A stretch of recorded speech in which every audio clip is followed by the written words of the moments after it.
Good morning, जय हिंद और नमस्कार।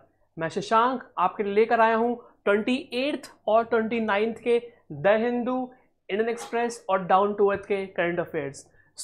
हम जानते हैं कि कल हमारी न्यूज़ कुछ ज़्यादा पब्लिश नहीं हुई थी, तो उसके कारणवश मैंने क्या किया कि मैंने 2 दिन का एक साथ ही मैंने कोलैब कर दिया। 28 और 29 के करंट अफेयर्स मैं आज लेकर आया हूँ। आप सभी का स्वागत है हमारे इंस्टीट्यूट में, which is Swami Vivekananda institute. Let's get started. First topic हमारा निकल के आता है अ फूकोल्ट पेंडुलम। अ फूकोल्ट पेंडुलम। अब इसके बारे में हम लोग जानने की कोशिश करते हैं कि ये पेंडुलम होता क्या है और ये फूकोल्ट पेंडुलम जो है ये भी न्यूज़ में क्यों है।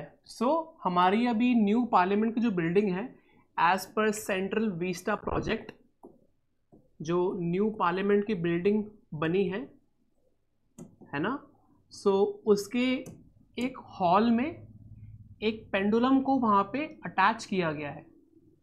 एक वहाँ पे सिंपल पेंडुलम है, सिंपल नहीं है, इट्स अ फूकोल्ट पेंडुलम, ठीक है, और उसको अटैच किया गया है वहाँ पे सेंट्रल हॉल में, ठीक है। ये तो न्यूज़ हो गई। अब देखते हैं कि क्या है ये फूकोल्ट पेंडुलम, होता क्या है। जो फूकोल्ट पेंडुलम है ना, वो एक फ्रेंच साइंटिस्ट थे, लियोन फूकोल्ट, उनके नाम पे ये रखा गया था। और ये क्या है, बेसिकली ये एक्सपेरिमेंट है, एक तरह से एक्सपेरिमेंट है जो कि डेमोन्स्ट्रेट करता है अर्थ की रोटेशन को, ठीक है, मतलब कि अर्थ की किस प्रकार से रोटेशन होती है उसको ये चीज़ डेमोन्स्ट्रेट करती है।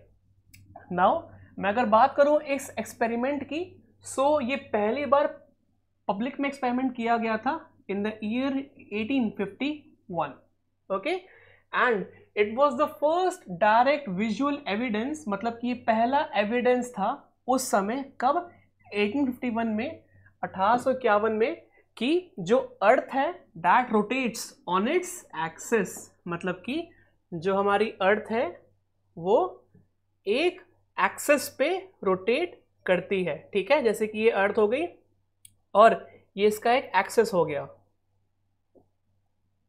जैसे कि ये अर्थ है और ये इसका कॉमन एक्सिस हो गया, ठीक है। इस तरह ये रोटेट करती है। ये चीज कहां पे डेमोन्स्ट्रेट हुई थी, by the help of Foucault pendulum in the year 1851, ठीक है। नाउ अगर बात करूं इस पेंडुलम की, जो फूकोल्ट पेंडुलम होता है ना, वो आपका अलाइन होता है with the axis of rotation, मतलब कि जिस एक्सिस पे, जैसे कि अर्थ है, ठीक है, अर्थ का ये एक्सिस हो गया, इस एक्सिस पे अर्थ रोटेट करती है। नाउ अगर फूकोल्ट पेंडुलम की बात करूं, ये भी एक तरह से एक्सिस को लेकर रोटेट करता है, ठीक है। The pendulum goes back and forth, मतलब कि आगे पीछे होता रहता है, motion comes back to its original plane in exactly 24 hours.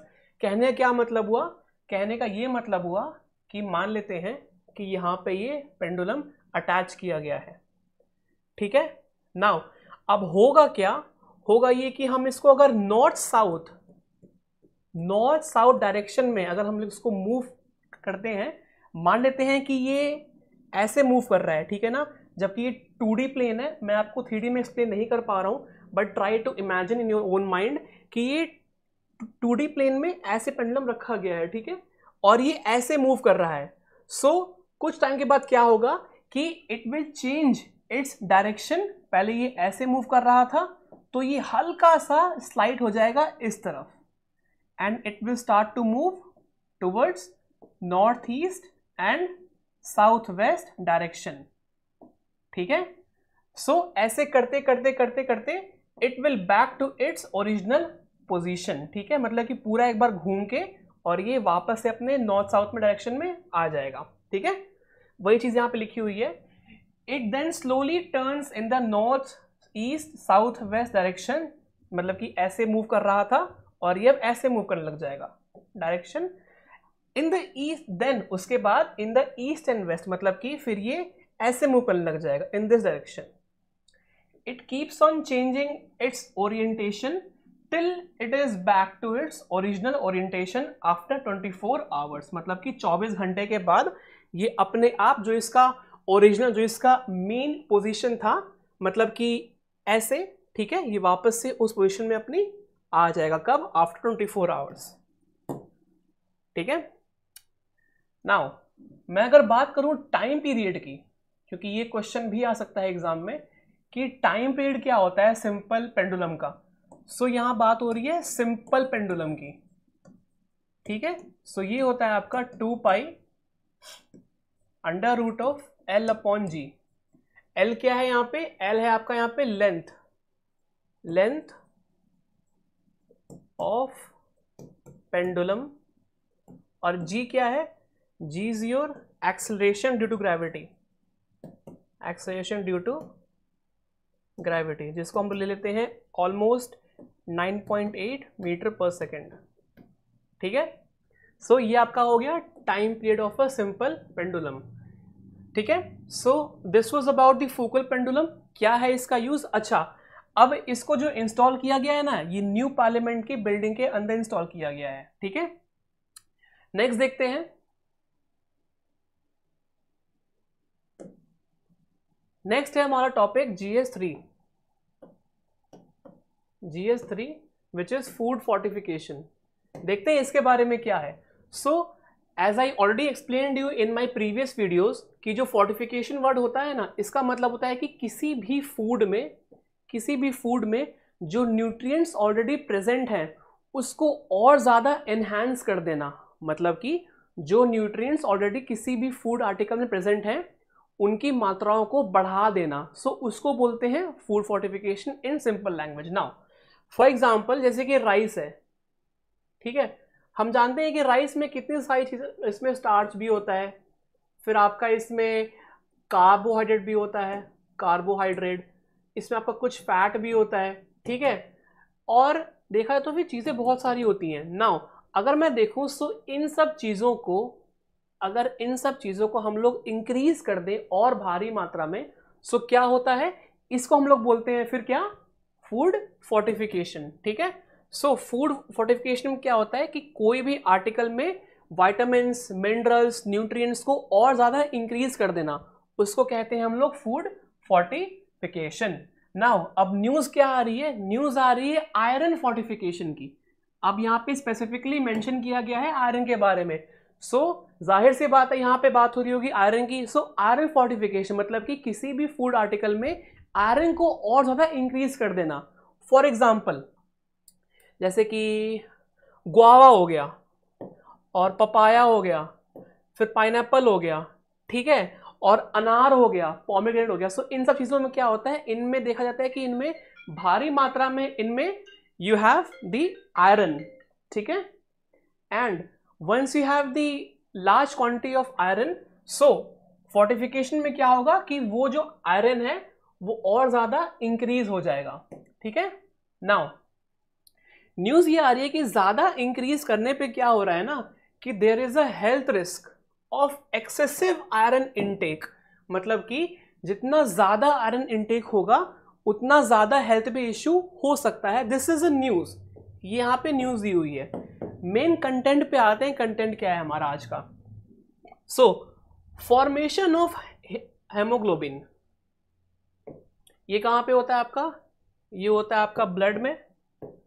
अब ब्लड में भी स्पेसिफिकली कहाँ होता है? In your RBC, red blood cells. ठीक है। नाउ बात हो रही है बहुत ज्यादा आयरन लेने से भी there is a harmful iron deficiency cause complications. ठीक है। सो बहुत ज्यादा भी लेना हार्मफुल है और बहुत कम लेना हार्मफुल है। कहते हैं ना कि लाइफ में excess of everything is bad. ठीक है। सो कोई भी चीज़ अगर अपने बैलेंस वे में हो रही है सो वो बहुत अच्छी चीज़ है।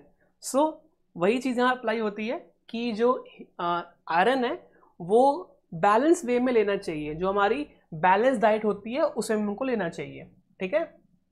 नाउ मैं अगर बात करूँ एनीमिया की, जो एनीमिया होता है वो क्यों होता है? Because of the loss of haemoglobin. ठीक है। नाउ अब फोर्टिफिकेशन की बात हो रही है। यहाँ पे क्या मतलब हुआ कि एडिंग ऑफ एक्स्ट्रा आयरन। अगर हम लोग extra iron in commonly consumed foods में ऐड कर दें, सो क्या होगा, वहां पे आपका फोर्टिफिकेशन हो जाएगा। फॉर एग्जाम्पल जैसे कि foods like wheat, rice, salt etcetera, इनका कंजम्पशन बहुत ज़्यादा देखा गया है इंडिया में, ठीक है। सो एक्सेसिव कंजम्पशन ऑफ आयरन, ठीक है, is seen over here and it exceeds the recommended limits.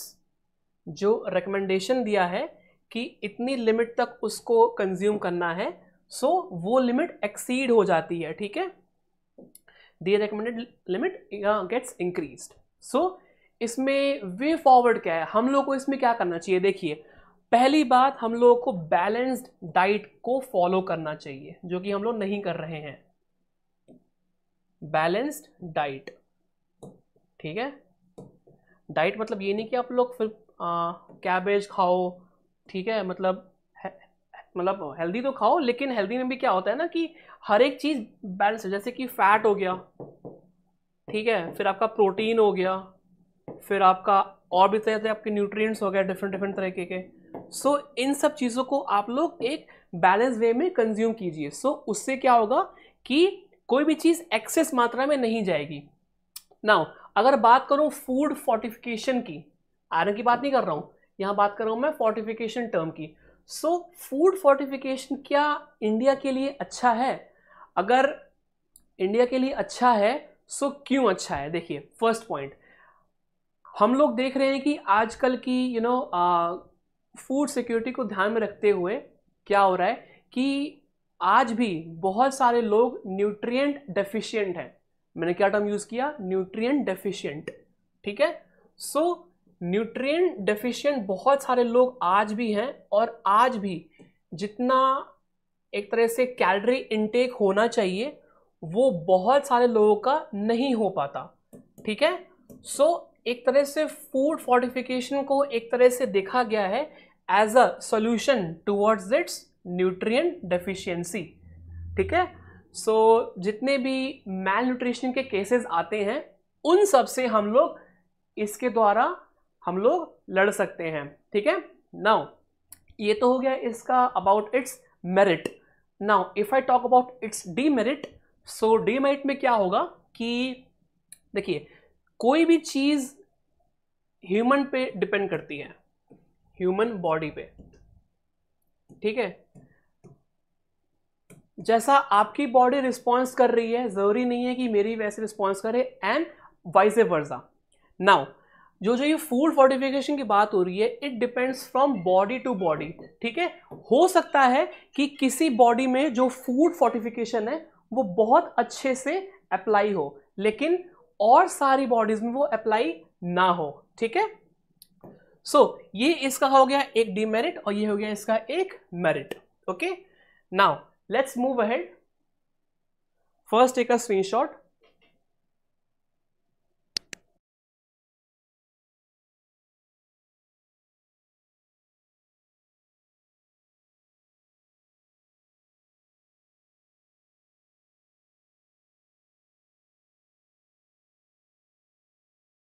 All right, let's begin, ठीक है। नेक्स्ट है about life camping. So life camping में क्या होता है कि life camping is all about your mission, जिसमें कि आपका एनवायरमेंट के बारे में बात की गई है, okay.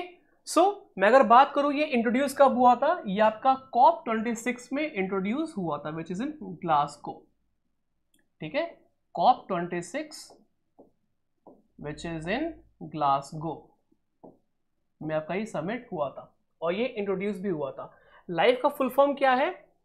Lifestyle for environment, in lifestyle for environment, lifestyle for environment. So this is the full form, ठीक है।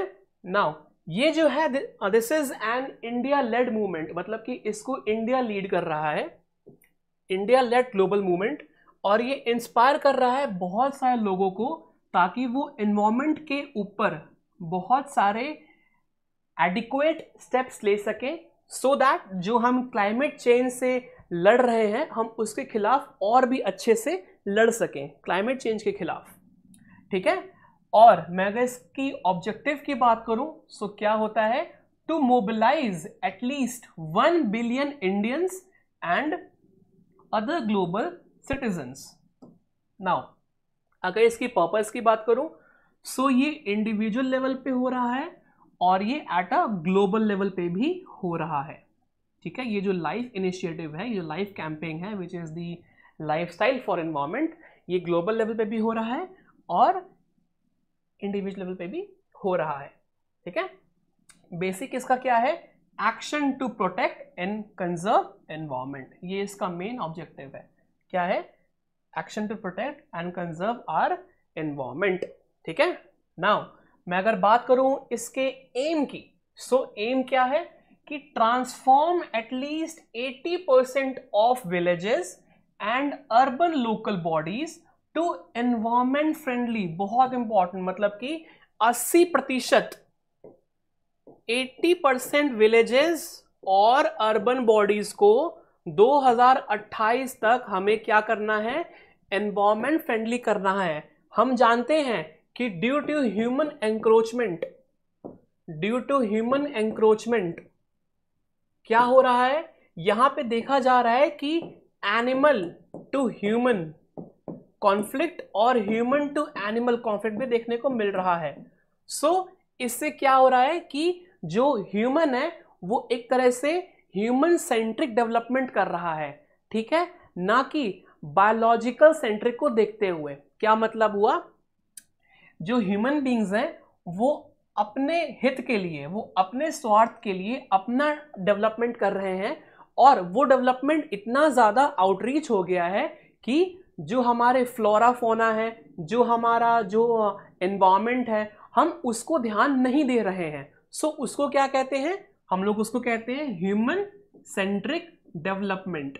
ओके, जो कि नहीं होना चाहिए। होना क्या चाहिए, होना चाहिए your environment and human balanced centric development, मतलब कि एनवायरमेंट को देखते हुए और ह्यूमंस को देखते हुए, ताकि नो प्रॉफिट नो लॉस का यहां पे हो सके। ठीक है, so this is about the life campaign mission. Take a screenshot, फिर हम लोग आगे बढ़ते हैं।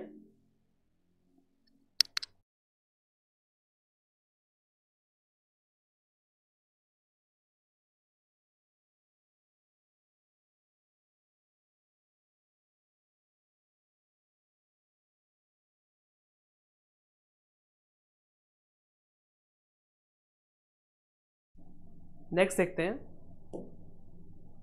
नेक्स्ट हमारी न्यूज आ रही है gravitational waves which is linked with your GS3 science and tech. ठीक है, सो देखते हैं ग्रेविटेशनल वेव्स के बारे में। ठीक है, नाउ ये आपका आ जाता है GS3 से। ओके, नाउ अगर मैं बात करूं न्यूज की, सो न्यूज में क्या आ रहा है, न्यूज में ये द हिंदू की न्यूज है आपकी। Gravitational waves ripples in the space time produced by the universe's celestial phenomena. ये न्यूज आ गई। अब इसमें कुछ कुछ चीजें लिखी हुई हैं। ठीक है, ये ब्लैक होल है आपका। देखते हैं कंटेंट क्या मान लिया। सो देखते हैं ग्रेविटेशनल वेव्स जो होती हैं वो क्या होती हैं। So they travel at a speed of light. पहली चीज, फर्स्ट चीज, gravitational waves travel at a speed of light. ठीक है, now first time it was conceptualized in the year 1915 in the theory of relativity। ठीक है, सो इस theory में कहा गया था by the great scientist Albert Einstein. इन्होंने ये कहा था कि जो ग्रेविटेशनल वेव्स है दे travel at a speed of light. ठीक है, और अगर बात करूं इसके इंफॉर्मेशन की, सो बहुत सारी वेव्स जो ग्रेविटेशनल वेव्स होती हैं they carry information about their origin, मतलब कि उस समय क्या हो रहा होगा, जैसे कि बिलियंस ईयर्स पहले क्या हो रहा होगा। ठीक है, वहां की कंडीशन कैसी थी। So basically it is a information carrier. ठीक है, it carries information about its origin. ठीक है, दूसरी बात, it holds it holds more secrets regarding the cosmos, मतलब कि which is linked with your space time, ठीक है, स्पेस में क्या क्या चीजें हो रही हैं. So everything which is related to your cosmos will be there. Now formation की बात करूं, सो फॉर्मेशन कैसे होता है. सो जब दो बड़े ब्लैक होल्स आपस में आके कोलाइड कर जाते हैं, फॉर एग्जांपल यहां देखिए एक बार, जैसे कि ये एक ब्लैक होल है मान लेते हैं, ठीक है, और एक ब्लैक होल मान लेते हैं यहां पे है, ठीक है, and when these will collide with each other, so यहां पे होगा क्या, there will be a fusion of gravitational waves. यहां पे एक तरह से ग्रेविटेशनल वेव देखने को मिलेंगी, पहला कंडीशन. दूसरा कंडीशन क्या है, when these collide with each other, ये तो पहला हो गया. दूसरा हो गया when two big stars orbit, ठीक है, मतलब कि जब दो बड़े बड़े जब स्टार्स ऑर्बिट करेंगे एक दूसरे के आगे पीछे, सो क्या होगा, वहां पे भी ग्रेविटेशनल वेव्स देखने को मिलती हैं. नाउ इनकी अगर मैं डिटेक्शन की बात करूं, सो इनको कैसे किया जाता है detect. So this is the reason, और by the device which is called as LIGO. And what is LIGO? It is laser interferometer gravitational waves, ठीक है, laser interferometer gravitational. So this is the device by which we can detect the gravitational waves. Okay, now मैं अगर बात करूं waves की, सो जो wave observatory होती है ना, जो वेव ऑब्जर्वेटरी होती है, ठीक है, वो इसमें यूज होती है इन योर LIGO, ठीक है. नाउ अगर मैं बात करूं कुछ प्रॉपर्टीज अबाउट ग्रेविटेशनल वेव्स, चूंकि ये टॉपिक न्यूज में है, सो इसके प्रॉपर्टीज भी बहुत इंपॉर्टेंट हो जाते हैं. So first property is that it passes through an object. It passes through an object and it squeezes or stretches an object in one particular direction.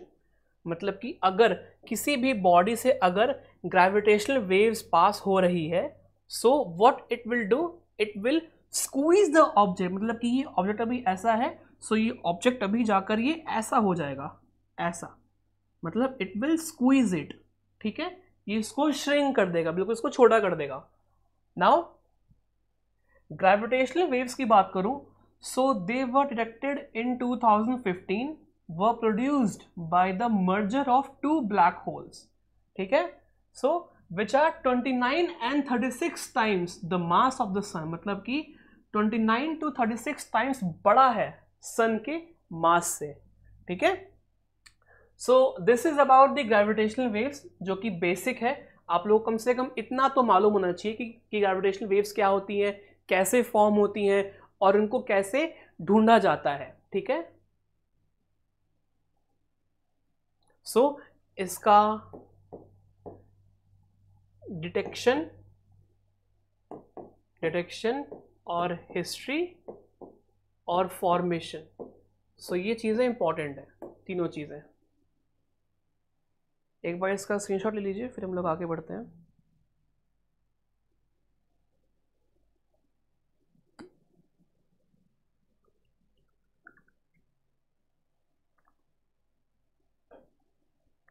चलिए आगे देखते हैं. Next time our news which is coming from your GS3. GS3 का topic है ये, which is science and tech. GS3 science and tech and environment. So यहाँ बात हो रही है न्यूज़ की, which is from prevalence in 8 states in 2001, dengue now a nationwide infection. So ये न्यूज़ आ रही है, कहानी में हम नहीं जाएंगे कि कहानी क्या लिखी हुई है, हम लोग मेन कंटेंट पे आते हैं अपने. सो डेंगू की बात करूँ, सो डेंगू क्या होता है. Dengue is a viral infection which is caused by a dengue virus. Most important, ये बैक्टीरिया से नहीं होता, ये प्रोटोजोआ से नहीं होता, ये सिर्फ होता है वायरस से, ठीक है, वायरस. और वायरस क्या होता है, it multiplies in the host, जैसे कि ये होस्ट है, सो अगर इसमें कोई भी वायरस आ गया सो इट विल मल्टीप्लाई, ठीक है।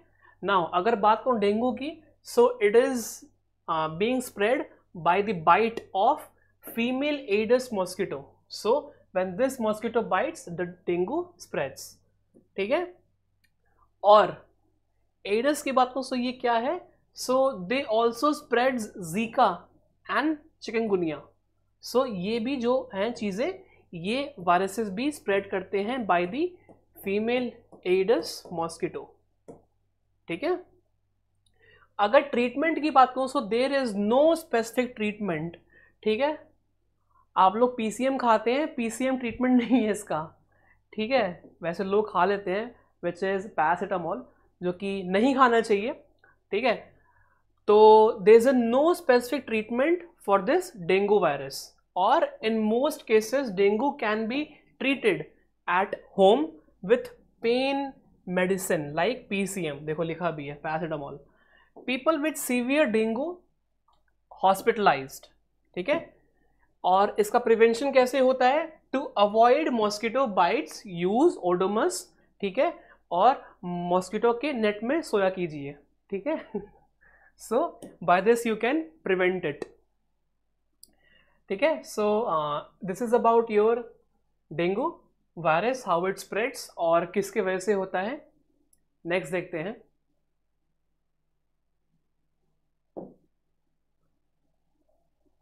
नेक्स्ट हमारी न्यूज आ रही है इस गिलहरी से, ठीक है। कितनी क्यूट है ना गिलहरी है। सो ये टॉपिक है GS3, ठीक है। सो गिलहरी से न्यूज आ रही है, देखते हैं क्या है। सो जैसे जैसे आर्कटिक रीजन जो है ना, आर्कटिक मतलब कि जो ये रीजन है,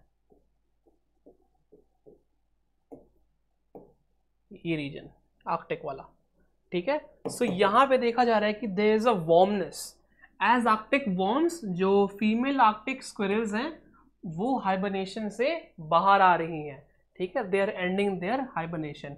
अब ये न्यूज हो गया कि क्यों बाहर आ रही है, कैसे आ रही है, वो इंपॉर्टेंट नहीं है, ठीक है। हम देखते हैं कि मेन न्यूज क्या है हमारी। सो अगर बात करूं हाइबरनेशन की, हाइबरनेशन क्या होता है, so this is a deep sleep process, ठीक है। सो किसी किसी लोगों को ना बहुत ज़्यादा सोने की आदत भी होती है, सो उनको कहते हैं कि they are under hibernation.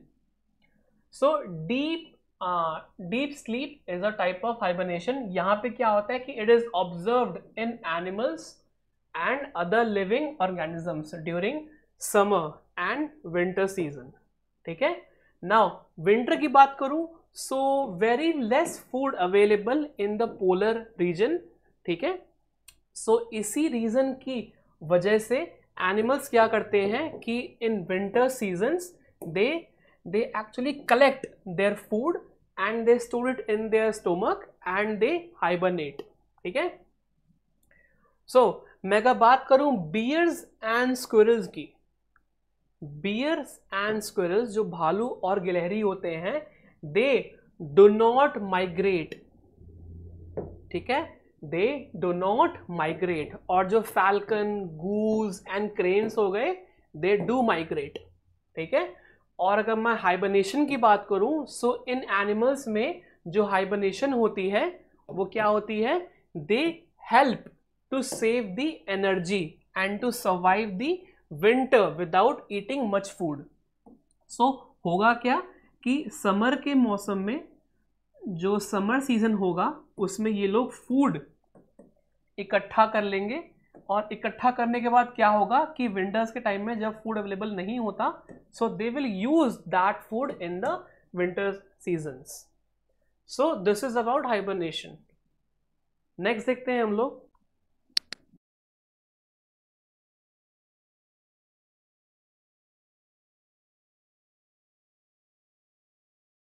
Next देखते हैं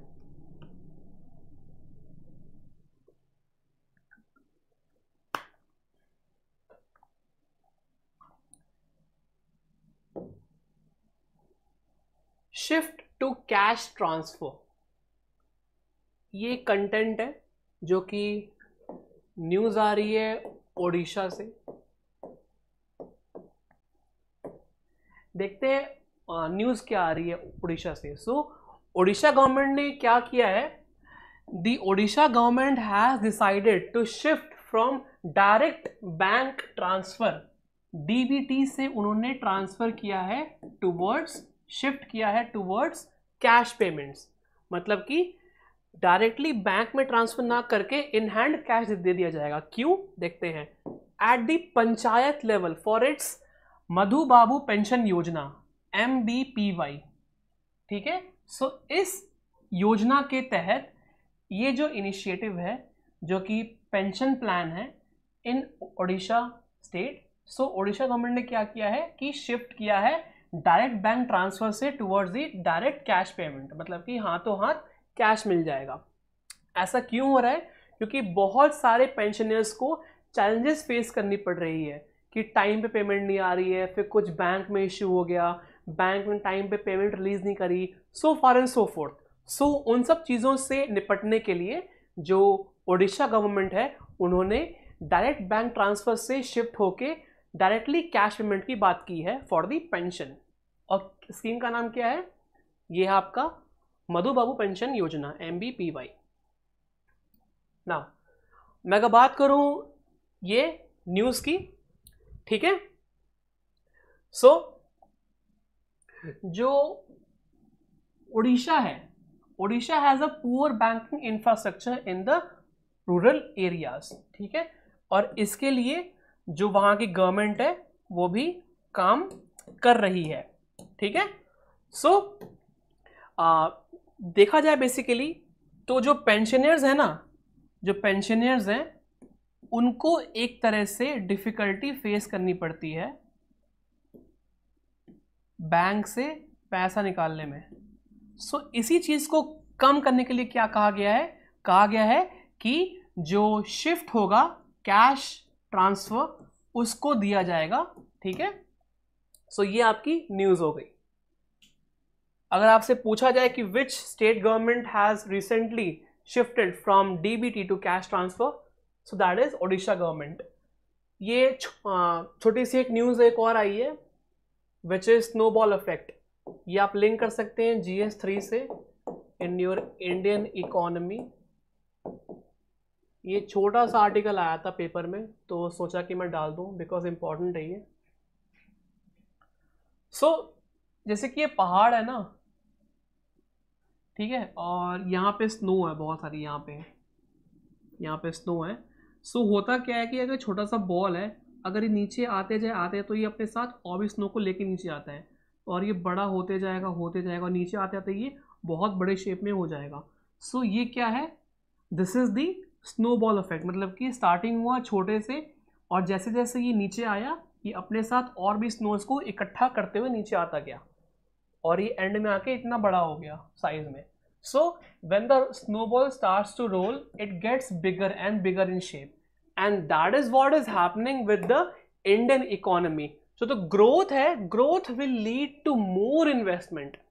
जितनी ग्रोथ होगी उतना इन्वेस्टमेंट होगा, ठीक है, एंड मोर जॉब्स भी ज्यादा होंगी, leading to the exponential growth in the coming years. मतलब कि जितनी ज्यादा इन्वेस्टमेंट उतनी ज्यादा ग्रोथ, जितनी ज्यादा ग्रोथ उतनी ज्यादा जॉब, जितनी ज्यादा जॉब उतनी ज्यादा इकोनॉमी की ग्रोथ, ठीक है। सो इसको हम लोग कहते हैं स्नोबॉल इफेक्ट। आगे देखते हैं। नेक्स्ट आपकी न्यूज आ रही है अटल भूजल योजना से। अटल भूजल योजना ये आप लिंक कर सकते हैं अपना GS पेपर 1 और 2 में, GS 1 और 2 में। देखते हैं इसमें होता क्या है। सो अटल भूजल योजना जो है this is basically a central sector scheme. देखिए स्कीम दो तरीके की होती है, पहली होती है सेंट्रल स्पॉन्सर्ड स्कीम और दूसरी होती है central sector scheme. Central sector scheme centrally sponsored में क्या होता है कि यहाँ पे स्टेट गवर्नमेंट और जो आपकी सेंट्रल गवर्नमेंट है वो दोनों यहाँ पे आती हैं, ठीक है। और जो सेंट्रल सेक्टर स्कीम होती है, अच्छा हाँ, जो स्टेट गवर्नमेंट है और जो सेंट्रल गवर्नमेंट है दोनों यहाँ पे आती हैं और जो सेंट्रल सेक्टर स्कीम होती है, यहाँ पे क्या होता है कि सिर्फ आपका जो सेंट्रल गवर्नमेंट होता है वो आपका इसमें इन्वॉल्व रहता है, ठीक है। नाउ ये स्कीम किस चीज के लिए है? This scheme is basically for the ground water management system, okay. और इसके लिए क्या करना पड़ेगा? We need the community participation, हमें एक कम्युनिटी की पार्टिसिपेशन की सख्त जरूरत है। और इसमें क्या होगा? This will enable people's participation through the formation of water user association. So इसमें वाटर यूजर एसोसिएशन के बनाने की भी बात की गई है और वाटर बजटिंग की बात की गई है कि कितना पानी यूज होना चाहिए in water budgeting and preparation and implementation of gram panchayat wise water security plans. मतलब कि कितने कितने ग्राम पंचायत में कितना कितना जो पानी है वो जाना चाहिए ग्राउंड वाटर के हिसाब से, उन सब चीज़ों को एलोकेट किया गया है इन योर अटल भूजल योजना स्कीम, ठीक है। नाउ मैं अगर बात करूं इस इनिशिएटिव के बारे में, सो ये इनिशिएटिव बहुत हद तक जो ग्राउंड वाटर है उसको कैसे सस्टेनेबली यूज किया जाए उस पर ये चीज़ बहुत ज़्यादा एम्फेसाइज करेगा। और हम लोग जानते हैं कि ग्राउंड वाटर की बात करूं, सो ग्राउंड वाटर का जो लेवल है which is your water table, so ये क्या होता है? वाटर टेबल बेसिकली एक टेबल होता है जिसके नीचे पानी स्टार्ट होता है, ठीक है। सो इसके ऊपर पानी नहीं होता, इसके ऊपर क्या होता है? आपका मड होता है, सैंड होता है, स्टोन्स होते हैं, रॉक्स होते हैं, ठीक है। सो जैसे जैसे जो वाटर टेबल है वो नीचे आता रहेगा वैसे वैसे पानी भी कम होता रहेगा। सो वाटर टेबल को इंक्रीज करने के लिए ये अटल भूजल योजना लाई गई है, ठीक है। नाउ नेक्स्ट देखते हैं। नेक्स्ट हमारी न्यूज आ रही है तारिनी। सो तारिनी क्या है देखते हैं। सो this is basically a Indian naval ship, ये इंडियन नेवल शिप है और बेसिकली ये एक तरह से क्रूजिंग के लिए यूज होती है, फॉर क्रूजिंग पर्पस, ठीक है। नाउ अगर INS तारिनी की बात करूं, सो this is a cruising slope built at the Aquarius shipyard Goa, इसको यहां पे बनाया गया था, ओके। और ये अभी न्यूज में क्यों है? क्योंकि अभी अभी रिसेंटली जो ये शिप जो ये इंडियन नेवल शिप है इसने अभी अभी 188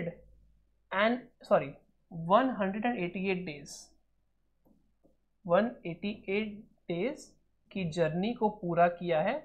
और ये जर्नी स्टार्ट हुई थी आपकी साउथ अमेरिका से, ठीक है, यहाँ स्टार्ट हुई थी, फिर ये आपकी चलती हुई थी इन योर अफ्रीका, फिर अफ्रीका से आया मैडागास्कर, फिर यहाँ से इंडिया, फिर ये आगे गया। और सो इसमें क्या था कि this is the first circumnavigation attempt by Asian women, most important, this was done by the Asian women. They will set sail from Goa से लेकर and are expected to be back in the March 2018, ठीक है। Now the voyage will have 5 legs, मतलब कि कहाँ कहाँ ये लोग रुकने वाले हैं उन सब के बारे में यहाँ पे बताया गया है। सो 2018 मार्च में ये आपकी जर्नी स्टार्ट हुई थी, ठीक है, और अब जाके ये जो हिस्टोरिक मूवमेंट है वो क्रिएट हुआ है, ठीक है। सो अगर आपसे पूछा जाए कि INS तारिनी न्यूज में था, सो क्यों था? Because it has made an historic movement. कैसे? कि जो एशियन वुमेन है उन्होंने एक तरह से जो सेलिंग है, जो सर्कम नेविगेशन है वो कंप्लीट करी है, ठीक है। नेक्स्ट देखते हैं। नेक्स्ट है quiz of the day. So as I promised कि हर एक सेशन के बाद मैं आप लोग के लिए क्विज लेके आता हूं, ठीक है। So these are your one liner quiz जो कि बहुत सारे एग्जाम्स में इंपॉर्टेंट हो जाता है। देखते हैं हमारा फर्स्ट क्वेश्चन क्या है आज का। So which country has proposed the G20 high level principles on hydrogen? So that is the country which has the presidency of G20 and that is हमारा प्यारा Bharat. Option A. Which institution released the Atlas of Mortality and Economic Losses from Weather, Climate and Water-related Hazards? So this is your World Meteorological Organization, WMO. Option number B.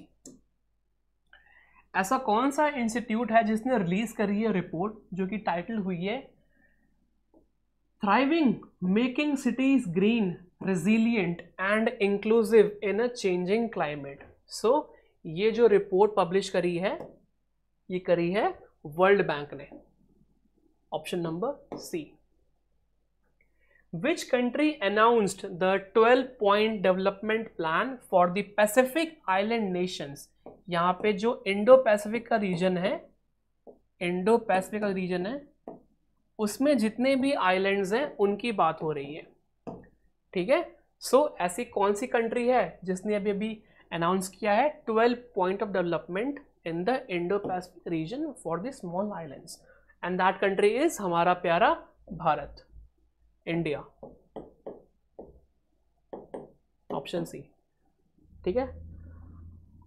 Colorado river flows through which country? ये भी news में था इसलिए ये मैंने question डाला हुआ है. सो जो ये रिवर है which is your river Colorado, it flows through USA. So option number B. ठीक है. So this was all about the today's session. I hope कि आप लोग को सेशन आज का बहुत अच्छा लगा होगा. आज हमने बहुत सारे इंपॉर्टेंट आर्टिकल्स को पढ़ा. ठीक है. और ये जो आज का हमारा कंटेंट था इसमें 28th और 29th 2 दिन के जितने भी करंट अफेयर्स हैं उनको हमने यहाँ पे इंक्लूड करा है. ठीक है. सो हम लोग कल मिलते हैं हमारे और भी चैनल में जितने वीडियोस आएंगे उनके लिए. ठीक है. और तब तक के लिए आप लोग अपने जो नोट्स हैं उनको रिवाइज कीजिए, अच्छे से पढ़िए. जो भी डाउट है मेक श्योर कि हम लोग कमेंट सेक्शन का यूज़ कर रहे हैं वहाँ पे डाउट्स अपने पूछने के लिए. ठीक है. सो हम लोग कल मिलते हैं और तब तक के लिए जय हिंद, टेक केयर एंड नमस्कार.